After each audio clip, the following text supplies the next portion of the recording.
Oh yeah, it's gonna be great, and they might do a triple threat inside the cell. So it'd be interesting to see that too. Yeah, definitely. So the next match was Asuka versus Zelina Vega. This one ended up being more competitive than I thought it was going to be. It definitely was. I was impressed by Zelina's athleticism, everything she did in that ring. She did good story telling, and the ending was good too. And I was impressed. I really was. I think she made a lot. She's pretty much died her. I think she kind of raised some eyes there. Like, okay, she is actually doing something pretty cool. Yeah, she kept working the arm, and then when Asuka goes for the Asuka lock, she reverses it into an arm bar, which I was not expecting that to happen. But overall, Asuka ended up winning later on by the Asuka lock. Zelina actually, there's a part where Asuka reaches out for a handshake. Zelina says no, does a bow, and then when Asuka bows, she does the attack and basically said, "This is not over." Yeah. That was a great ending. Yeah, it was. I will tell you that Zelina definitely looks small compared to Asuka. A lot smaller than I thought she was. Yeah. But it ended up being a good match, and I remember her from TNA when she was part of. I think she was part of LAX, if I remember right. But it's. I'm glad they're finally pulling the trigger on her and finally getting kind of firmly behind Asuka. Yeah, definitely. I feel like for a while there, they were kind of leaving Asuka in kind of smoke, at least in the dust. Yeah. Say, but I'm glad they're making Asuka look even more better and keeping her in there. I don't know. Hopefully, it stays that way even when Charlotte comes back and whatever she does. But also with the rest of the women's out there that are coming back. But anyways, I think it's Zillion being in there. I think she's going to be very competitive. I was impressed. Yeah, I was firmly impressed. Next was Bobby Lashley versus. Well, let me clarify. We both picked Asuka, so we technically both won that pick. Oh. So the next match is Bobby Lashley versus Apollo Crews. This one was a fairly good match. Apollo showed more than Lashley did on this one. There's not really much to add to it on this one. It was just a cut and dry kind of match. Yeah, I think two over, just simple. But I thought it could have been a little more, honestly. Yeah, so did I. I just feel like there wasn't enough. I was expecting something from Cedric Alexander. Yeah, and he wasn't even out there. They just had MVP. Yeah, and I feel like they didn't tell a story. No, not really. It's like you said, it was cut and dry. I was like, okay, this match wasn't really what should have been.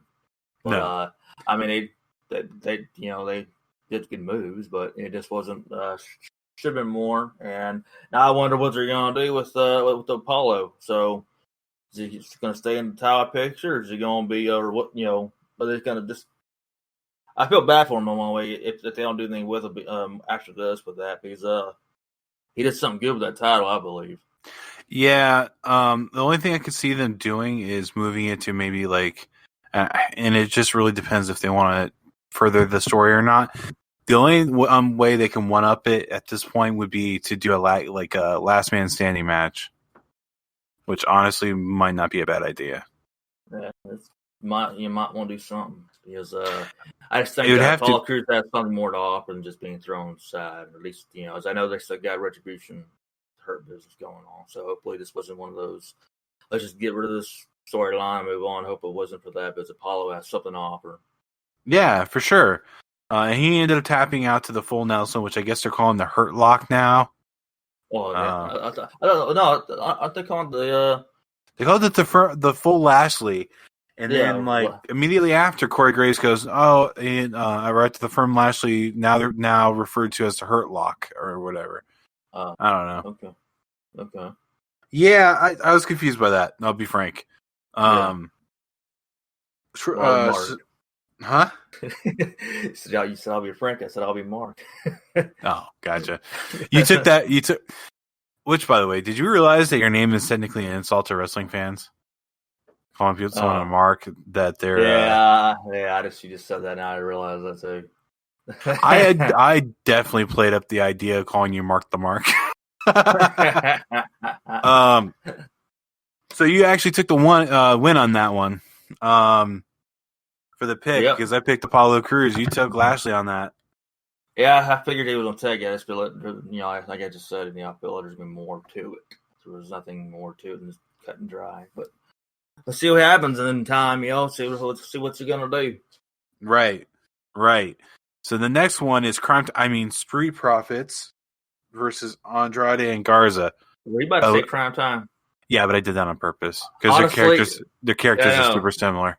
I know. Sometimes I've even called them Crime Time myself, and don't feel bad. It's just because I don't know why. Like they don't dress the same, the music's not the same, but the characters just remind me of Crime Time. Oh yeah, I don't know why. Oh yeah, they have. I don't know if they took the influence of that, but rest in peace, Shag Gaspard. So it's definitely so. We're gonna stop mentioning death now. But yeah, well, I mean, Road Warrior and now Shag Gaspard. Yeah. But Street Profits versus Andrade and Garza. This was pretty good. The one negative I would put to it is that Spanish Fly that I think it was Angel Garza. The Angel Garza did to Montez Ford. That looks super rough. Yeah. Like they weren't in sync at all with it. Yeah, it was rough. That's really the best way to even say it.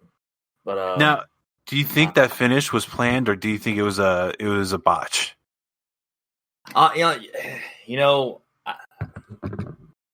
It's one of those good moves by him. I didn't like it, but it was I don't know. I think there's a little bit of a botch there, honestly. But that's what my feeling is too. It's just that good. If it was planned, it was a damn good sell. Especially with I'm not good with names, man. The big guy in Street Profits. Oh, D'Angelo Dawkins. I'm not good with tag team names. At least their own names. He had good sell on that, but I something around it didn't seem right. But I think it was some kind of botch going on. But how can he botch something like that though? I don't know. And then they piped in the 1, 2, 3. The ref counted it, called for the bell, and then you hear like Michael Cole and Corey Graves go, that wasn't a pin. Yeah, and then seeing the right when it happened, seeing the face reaction from the Street Profits there, and I was like, yeah, something didn't add it up right, or they're selling it really damn good. But I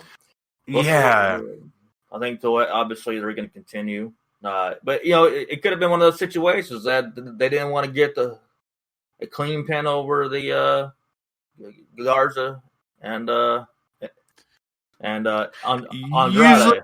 Usually when that's the case, it's closer to the 3. This one was just immediately after 2, so I'm convinced that the match wasn't supposed to end right there. Yeah, no, I totally go along with that. It's like, I think there's some kind of botch going on, but we're gonna find out. See, time. Maybe it was a happy accident. Now they have something else to go with. Sometimes that happens. We have the accident, things happen, and it turns into something better. Yep. And so I took the win on that pin or that match because I picked Street Profits. You picked Andrade on that one. Andrade and Garza. So Street Profits didn't win. Yeah. Okay. I saw they kicked out. I know. Yeah. And Apollo didn't tap. He was just his arm kept moving and kept smacking his head. That's what ended up happening. Tap. You're gonna be ridiculous. I'm gonna be ridiculous. Okay. Ridiculous. Right. Which I do watch that show. Then they had Drew Gulak. I didn't see him get the pin over R-Truth, but he had the 24/7 title. Yeah, he was he was dressed up as, I don't know what he was trying to dress up as. Who? R-Truth? Yeah, who was he trying to dress? The 49ers from 1849, the Gold Rush. See, I didn't actually get that one, but I thought that's that's what he's dressing up as. Oh, I just didn't get that. Yeah, I was like, he has this gray hair in his hat, so I was like, walked inside the referee's room, and then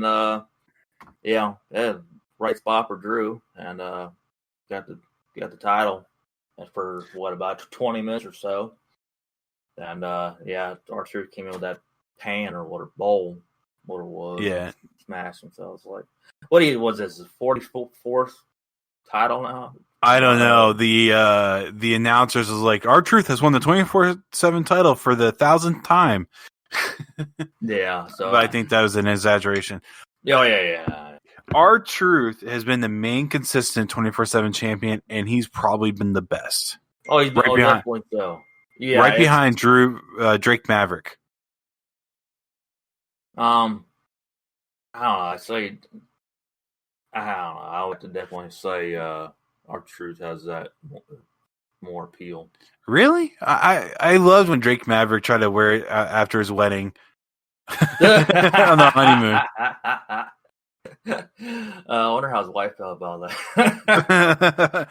It was a great thing, and the only people that have been carrying it and consistently making it entertaining were before Drake Maverick, but now R-Truth. And R-Truth has constantly been entertaining between Little Jimmy and this. He's been just, oh my God, he's beyond entertaining. Some people don't get it, but I think most people do. Just he has an entertaining feel about him. It's he brings something good to the camera, and you don't waste your time on when you're watching TV. Brings something very valuable, and that's hilarious. And that Little Jimmy thing is right. He even did the whole thing with Akira Tozawa, which Gulak made a reference to that he might have gotten eaten by sharks. But anyway, when he brought it to the beach and Akira Tozawa was in the water, and he goes, "No, Little Jimmy, there's sharks out there." Yeah, I've seen that one too. It's R-Truth, hell of an entertainer. Yeah, definitely. But immediately after this, we had the Bayley promo, which led into an open challenge, which led into her gloating that she won by 4. But Asuka responded to the open challenge. I was surprised by that one. I did not expect Asuka. I was, part of me was like, is Bliss going to come out there? Or, but I didn't think she would. But I was like, I was wondering who was going to come out there. But I was not expecting Asuka to take that challenge. I was surprised by Asuka as well. I actually kind of had it ranked in my head that it would probably be either Mickie James, Alexa Bliss, or someone like that. But it ended up being Asuka. And they put on a decent match until Bayley got DQ'd for using a chair. I think what they were trying to do, my viewpoint, is that they were looking at, she lost her chance with have both titles at SummerSlam. She got cheated out of it, and maybe this time she can get them. Maybe that's the way they want to add a little suspicion to it. Right, maybe. Keeping your seats, see if she can win this title. That's my viewpoint. What I think they were trying to do. But either way, I was surprised it was Asuka. But it's good. It was just a good match. For what it was for a little while, and then then we had Sasha Banks come out there and attack her, which I completely called. I figured they're going to do something like that. Yeah, and I was just kind of expecting it to take place more during the match or before the match, kind of cost her the match. But either way, they're furthering the storyline between Bayley and Sasha, and I think this is far from over. Oh yeah, no, it's definitely far from over. I think if they're gonna have a returning time somewhat soon, there's gonna be should be a match at Survivor Series. I think they don't want to go too soon with it, especially showing her injury. Right. Have it on a big card. So if they're going to do anything fairly soon, I think it'll be Survivor Series. Right. And a good possibility, which we kind of didn't win, but both won on that one because we figured that Bayley would walk out champion, but we didn't think that was going to happen. Yeah. Which we should have definitely picked the 24/7 champion match, but we didn't.